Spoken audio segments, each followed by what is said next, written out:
Looking at the beautiful woman sleeping on the sofa, I was very satisfied with her performance last night. Suddenly, a large group of FBI agents burst through the door. Out of fear, I raised both hands, and then they pinned me to the ground and handcuffed me. It turned out to be a joint arrest by the FBI and DEA. They searched my house and found large quantities of contraband and cash, and then discovered 2 AK-47s. They told me I would face criminal charges and that no amount of money could secure bail, but I didn't care at all and gave her a contemptuous smile. Although they sent me to prison, I knew that my father, being a police officer, would soon get me out of there. However, what I didn't expect was that my father actually compromised with the prosecutor for his own interests. Because of my illegal possession of contraband and heavy weapons, I could potentially face life imprisonment. But my father told me not to worry. He had already reached an agreement with the prosecutor. As long as I chose to plead guilty in court, the prosecutor would fight for a 5-year sentence reduction, and if I behaved well in prison, I could be out in 2 years.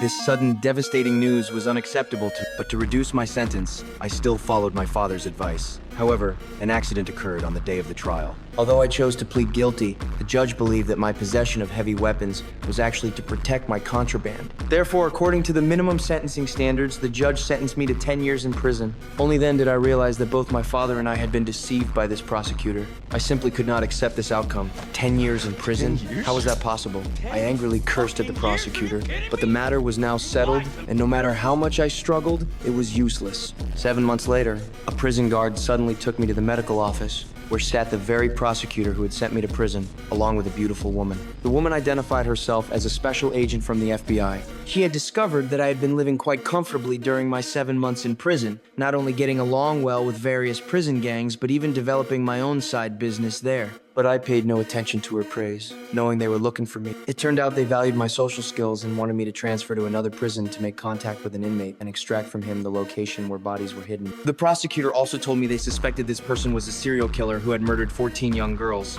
but they had only found one victim's body. To convict this criminal, they needed to find all the remaining bodies. If I could help them solve this serial murder case, they could apply to have my remaining sentence of 9 years and 3 months commuted. Faced with such enormous temptation, I thought for a moment but still refused their proposal, because I had already been deceived by this prosecutor once and didn't know if there were other traps involved. The female agent hoped I would cherish this opportunity and left the killer's file on the table before leaving. The next day during visitation, I told my father about the undercover sentence reduction offer. Unexpectedly, my father directly told me to abandon this idea because that prison housed a group of psychopaths, and he was worried that if I couldn't complete the mission, what awaited me would be endless revenge from the killer. My father then told me not to overthink it and that he would find a way to get me out. But unexpectedly, an accident occurred. I learned from my stepmother that my father had fallen seriously ill because of my situation and could no longer take care of himself. He might not live to see the day I was released from prison. Back in my cell, the female agent's parting words kept echoing in my mind. Thinking that my father might not live more than 3 years,